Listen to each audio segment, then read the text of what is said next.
What's happening? Will Freeman, RevolutionaryLifestyleDesign.com, coming to you today to talk about go where you're treated best. Okay, this is a phrase that comes from Andrew Henderson from Nomad Capitalist, who I'm a big fan of his website and his YouTube channel. Helped me a lot in terms of getting my worldwide financial game together and exploring all those options. And the truth of the matter is, home is where the heart is. It is not where you are born on some random occurrence, okay? And where your heart is going to be where you have the best quality of life. Believe me, if you can see in the reflective mirror back there all the palm trees and the sunshine that I live in every day in Thailand, it was very easy to get adjusted to here after living in Canada for 32 years with 6 months of winter where it would get down to minus 32 degrees Celsius, sometimes minus 40 in February. And I'll tell you this, okay, Canada, you're looking at 6 months of winter, you're looking at very high taxes, okay, 33% corporate tax, and it goes up to about 40% on the personal end, 15% general sales tax on everything that you buy, property tax, inflation's 3 to 5%. I think it's probably more, but those numbers are being hidden. And tire tax and on. I mean, there's taxes on everything. Very high tax. Cost of living is high. The people are polite but not particularly happy, okay, at least in Toronto, where I'm from. There is an intrusive government. You have to fill out paperwork or wait in line to do pretty much anything that you want to do. And look, I have a lot of nice things to say about Canada as well. I have a lot of good friends there, my family. I had a good education from the public school system there. It's a very functional country. It's a peaceful country, so I don't want to bash Canada too much, but in terms of just for me as a hungry entrepreneur who wants to live, comfortable and well and have the good things in life, it would have been difficult to do what I wanted to do, okay? If I had wanted to, I was doing pretty well as a salesman, and if I'd wanted to do a business there, I probably would have done real estate, sold real estate. I could have made good money at it, but that for me, that wouldn't have been fulfilling enough for the life that I wanted to live. Plus, still with those taxes and that high cost of living, it just was not where I was going to be treated best. So I moved to Chiang Mai about 3 years ago, where it's very cheap to live, okay? And I built the business before I left, okay, which is, guys, you got to do that. Don't listen to all these digital nomad, fly across the world and build a business. No, you build a business first. I came to Chiang Mai because it was cheap and warm, and I could structure the taxes and everything favorably. And even getting off the plane, I got a warmer welcome here than what I did when I went back to Canada, where I got the third degree. They sent me over to the second line because they were trying to figure out why I was in Thailand for a couple of years, and I said, hey, I've got an online business and all that, and even just being welcomed back to my home country, it's 100 times easier for me to get over here into Thailand and Chiang Mai. They just wave you through.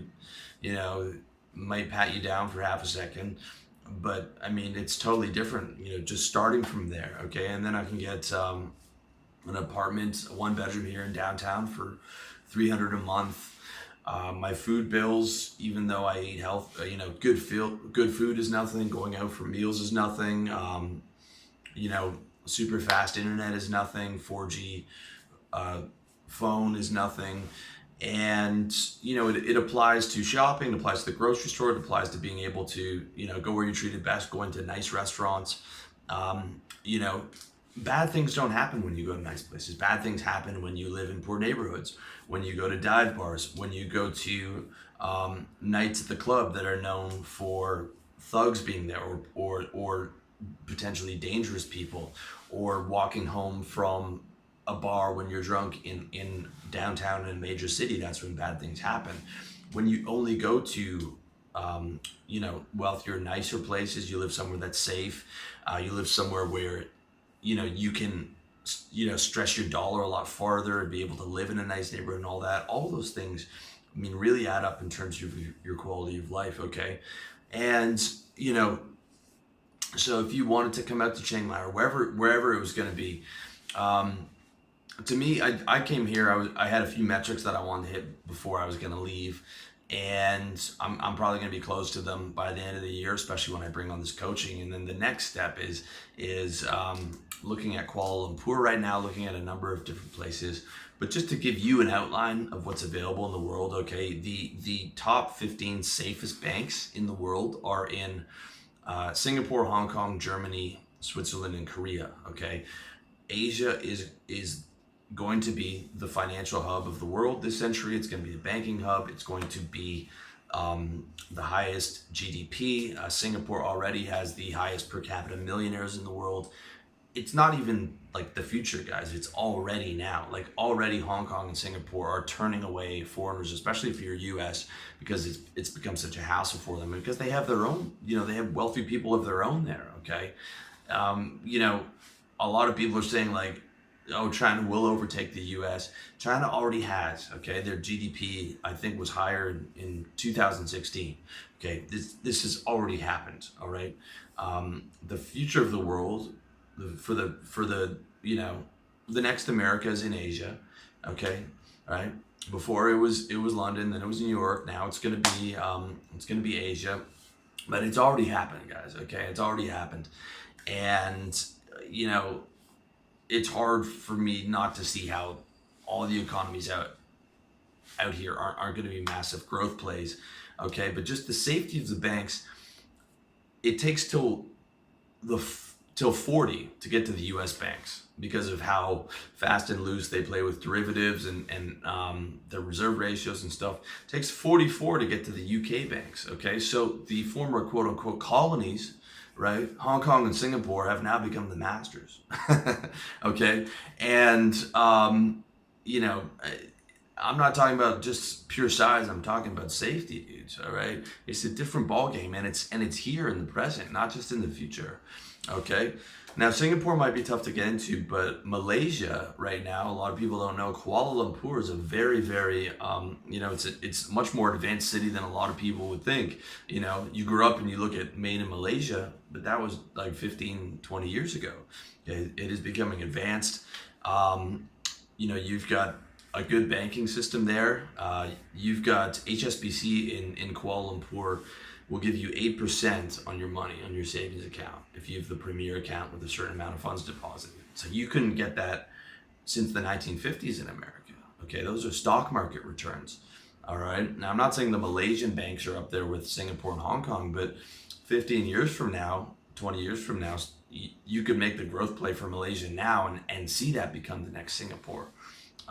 If there's anywhere in Asia, that's a good possibility. Okay. Incorporation, right? Labuan is in Malaysia, sorry.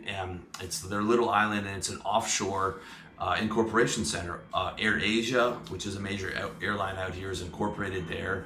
It's very easy to incorporate. It's about $700. You're looking at either a flat 3% tax a year, or you can pay, I think, $3,000 is just a flat rate, and no foreign sourced income will be taxed. Okay, you can get, so for your online business that's doing business outside of Malaysia, no personal taxes for you, so you're not getting hit on the corporate tax or the personal tax with that Labuan incorporation, assuming that 3% that you pay, or I think it's $4,000 a year.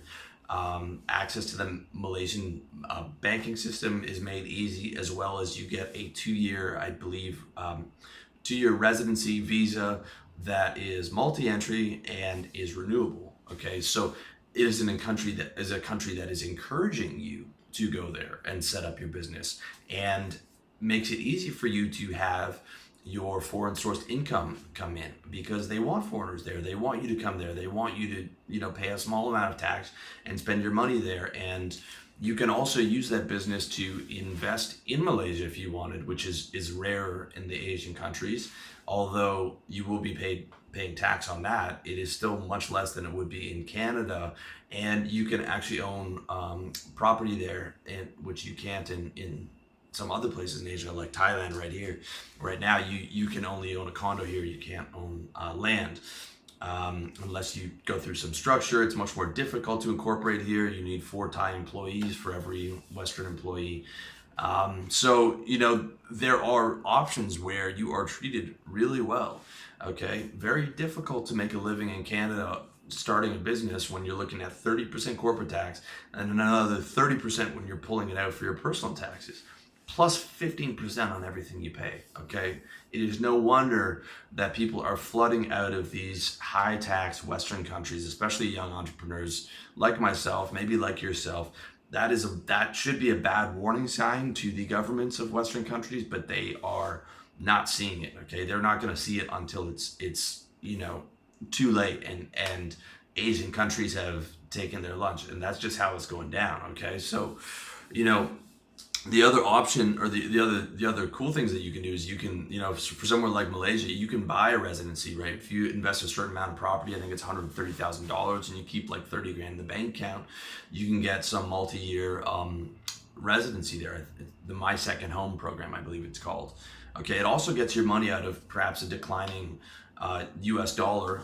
It would be very hard for me to see how the US dollar doesn't decline over the next 30 or 40 years. It's going to be hard for them to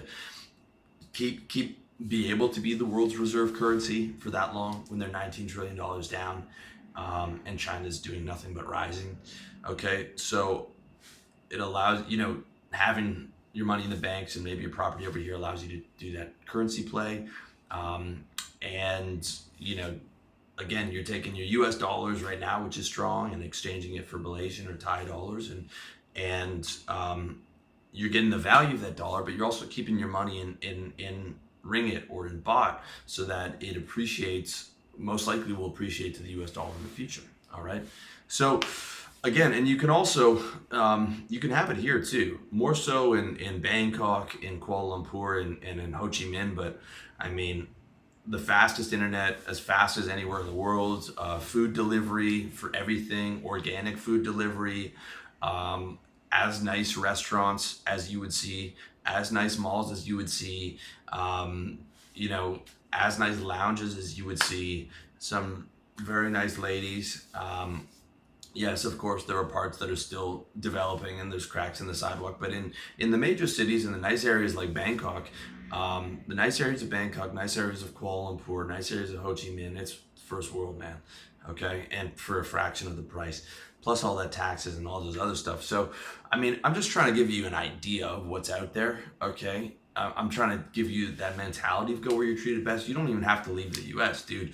Okay, you can just go from New York, where you're paying $2,000 a month to be roommates with someone you don't know in some shitty apartment, to a mid-sized town in Florida, cut your expenses in half, live in a nice condo, maybe overlooking the beach, for half or a third of the prices you'd be paying in one of those major cities, especially because in Florida now you're not paying state tax as you would in New York, which I believe those rates just got raised.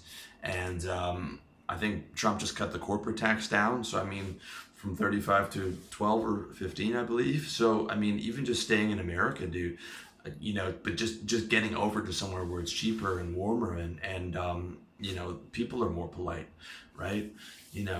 I will never live in a Toronto again, or New York, or anywhere of that nature where it's sort of cold and people aren't as friendly and super expensive. I mean, there's just so much out there, guys. So do your research, keep your ear to the ground, and really think about it. You deserve to be treated well. So where are you gonna go that treats you the best? And that's where your home and your heartbeat should be, until you level up to find what the next option is. And that's it. So thank you so much for watching. I wish you all the best. Check me out, SoundCloud, iTunes, Facebook, website, wherever it is, man, I'm there. Much love to you.